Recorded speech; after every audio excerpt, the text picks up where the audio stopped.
The biggest lie young people are told when they're 18, 19, and 20 is that you need money to make money.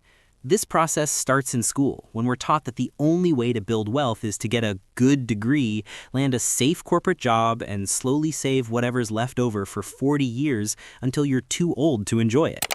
Let's be real for a second.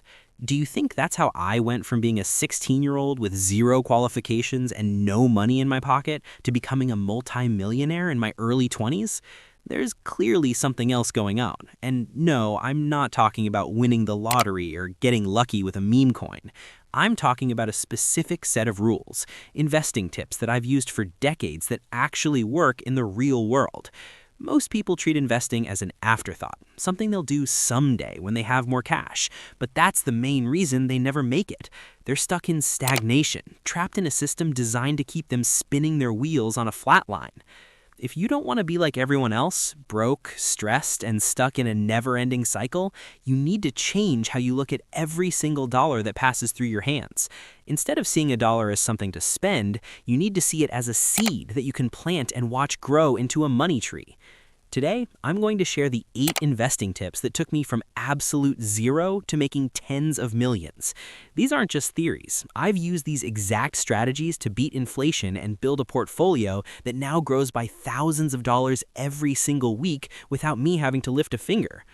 Tip number 1, prioritize skills over equity early on. When I first left school, I wasn't looking for the job that paid the most. I was looking for the job that taught the most.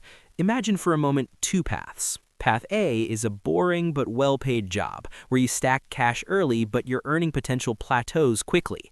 Path B is a challenging, lower-paid job where you're learning high-value skills and gaining equity.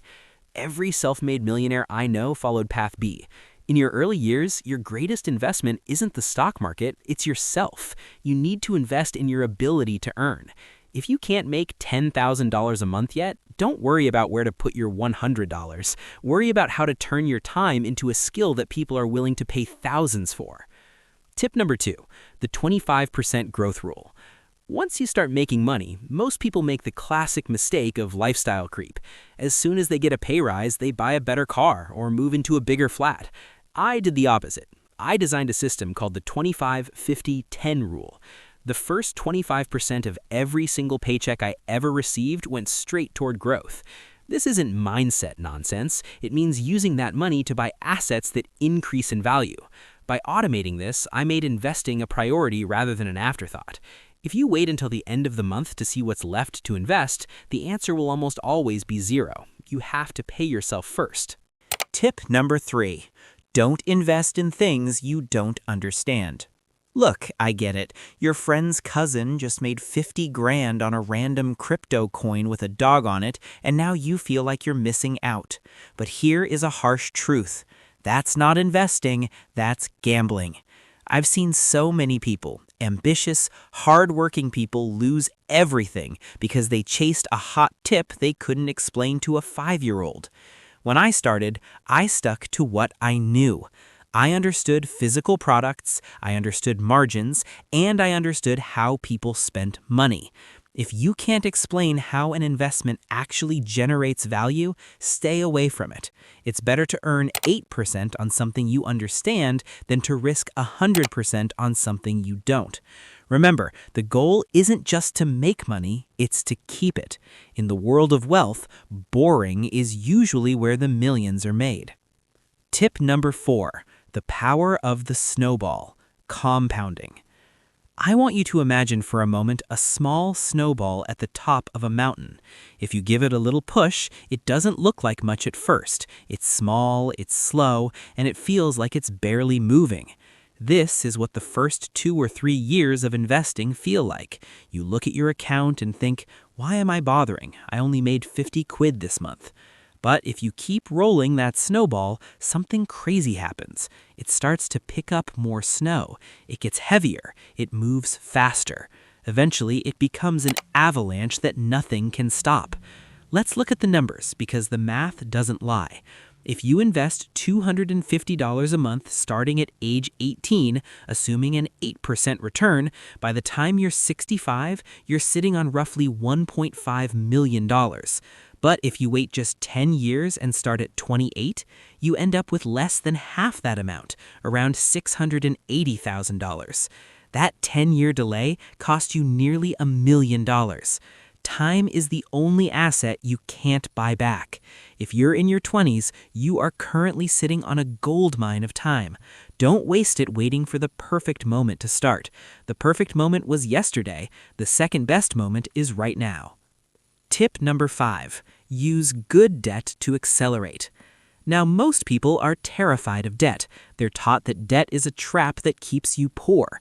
And for 99% of people, that's true, because they use debt to buy wants like designer clothes or cars that lose value the second you drive them off the lot. That is bad debt, and it's a one-way ticket to stagnation. But the 1% use debt differently. We use good debt. This is money you borrow at a low interest rate to buy an asset that pays you a higher return. For example, when I bought my first rental property, I didn't use all my own cash. I used the bank's money. The rent covered the mortgage, the maintenance, and still put profit in my pocket. The bank was essentially funding my wealth building. If you can master the difference between debt that eats you and debt that feeds you, you'll be miles ahead of everyone else. But a word of warning, this is like fire. Used correctly, it cooks your food. Used incorrectly, it burns your house down. Never become over-leveraged. Always ensure your cash flow can cover the payments, even if things go wrong. Tip number 6. Master the art of tax efficiency. Here is something your school teachers definitely didn't tell you. It's not about how much you make, it's about how much you keep. When I was starting out, I saw so many people working 80 hours a week, making great money, only to hand nearly half of it back to the government because they didn't understand the rules of the game. You need to treat tax as your biggest business expense. If you're in the UK, are you using your ISA allowance? If you're in the US, do you have a Roth IRA? These are essentially tax-free wrappers that the government gives you. If you invest inside them, your money grows, and when you take it out, the tax man can't touch a penny of your profits. Imagine two people. Person A invests $1,000 in a normal account and pays 20% capital gains tax every time they rebalance. Person B puts that same $1,000 in a tax-efficient account and lets it compound untouched. Over 30 years, Person B ends up with hundreds of thousands of dollars more for doing the exact same thing. Don't be the person who works hard for the government. Be the person who makes the government's rules work for you. Tip number 7. Focus on real passive income, the cash flow test. There's a lot of noise on social media about passive income. Most people think buying a stock that goes up in value is passive income. I'm going to be honest with you, that's just a bonus. To me, real passive income is nothing less than actual money flowing into your bank account every single month without you needing to sell the asset that's making you the money. This is what I call the cash flow test. If you have to sell your investment to pay for your groceries, it's not a passive income engine, it's a savings account with extra steps. This is why I'm so bullish on dividend-paying stocks and rental properties. Every quarter, these companies send me a check just for owning a piece of them. When I hit my freedom figure in my late 20s, it wasn't because I had millions in the bank, it was because the monthly checks coming in from my investments were higher than my monthly bills. That is the tipping point. Once your assets pay for your lifestyle, you are officially free. You can spend your day on a beach, or you can do what I did and start more businesses because you want to, not because you have to. Look, I've been through the dot-com bubble, the 2008 crash, and the 2020 pandemic. The people who survived and thrived weren't the ones chasing the next big thing. They were the ones with solid, cash-flowing assets that kept paying them even when the world felt like it was falling apart. If you want to build wealth that lasts generations, stop looking for growth and start looking for yield. Tip number 8, the 3-bucket strategy for risk. If you want to grow your wealth without losing sleep at night, you need to stop thinking about your money as one big pile. I use what I call the 3-bucket strategy. Bucket 1 is your security bucket. This is your emergency fund and your boring index funds. This money is there to ensure that no matter what happens to the economy, you are safe. Bucket 2 is your growth bucket. This is for your individual stocks, your real estate, and your businesses, things that have higher risk but can truly move the needle. Finally, bucket 3 is your speculative bucket. This is for things like crypto or new startups. The secret: I never put more than 5 to 10% of my total wealth into the speculative bucket. Most people do the exact opposite. They put 90% of their money into speculative moonshots and then wonder why they're stressed and broke. By categorizing your investments this way, you give yourself the freedom to take big swings without the risk of striking out and losing your home. The rich versus wealthy mindset. Now, we've covered the mechanics, but none of this matters if you don't fix what's going on between your ears. There is a massive difference between being rich and being wealthy. Being rich is about having a high income. It's about the flashy car and the designer watch. But being wealthy? Wealthy is about control. It's about having the FU money that allows you to walk away from any situation that doesn't serve you. I've seen people making $500,000 a year who are essentially broke because they spend $505,000 to maintain an image. They are slaves to their paycheck. On the flip side, I know people making $60,000 who are becoming wealthy because they understand the rules we've talked about today. You have to stop trying to look rich to impress people you don't even like. When I was building my first business, I didn't care about the latest clothes or going on expensive holidays. I cared about buying back my time. Every time I invested, I wasn't just buying a stock. I was buying a day of my future freedom. The stagnation trap. If you're sitting there thinking, I'll start when I have more money, you're falling into the stagnation trap. Look at this line. It's flat, it's predictable, and it leads nowhere. That is the life of someone who waits. The people who make it aren't the smartest or the luckiest. They are the ones who are disciplined enough to stay consistent when things are boring. You have to be a warrior, not a waster. A waster spends their earned money on depreciating assets.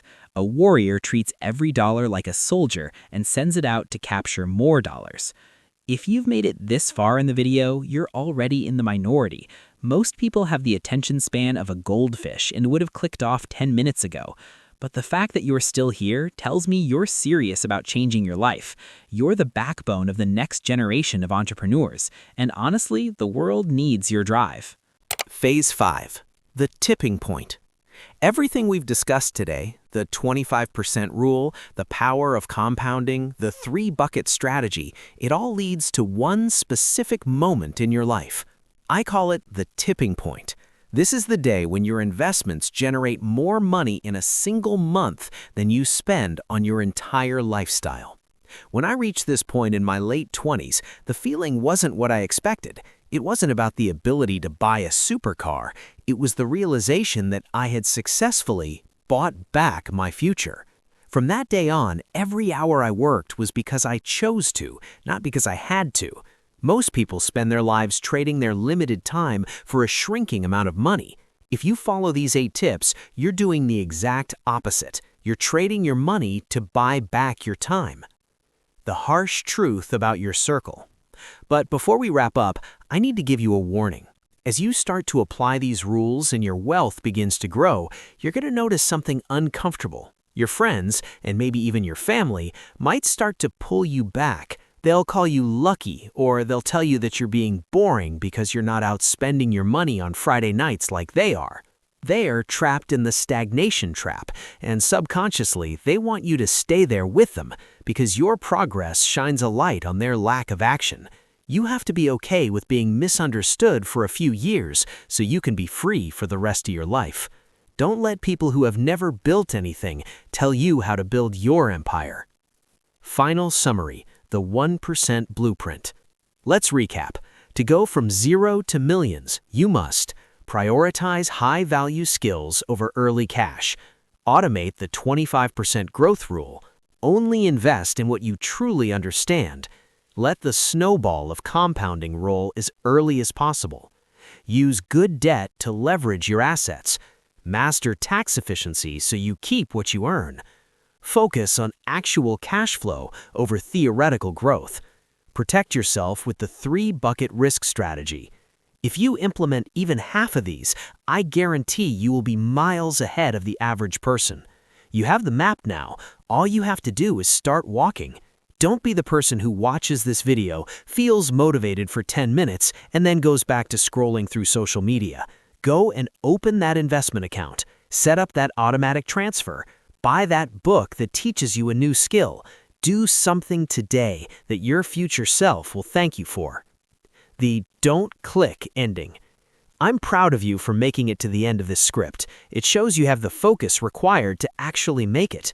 If you're ready to take the next step and learn the specific lazy way I manage my stock portfolio to keep those millions rolling in, then I've got the perfect video for you.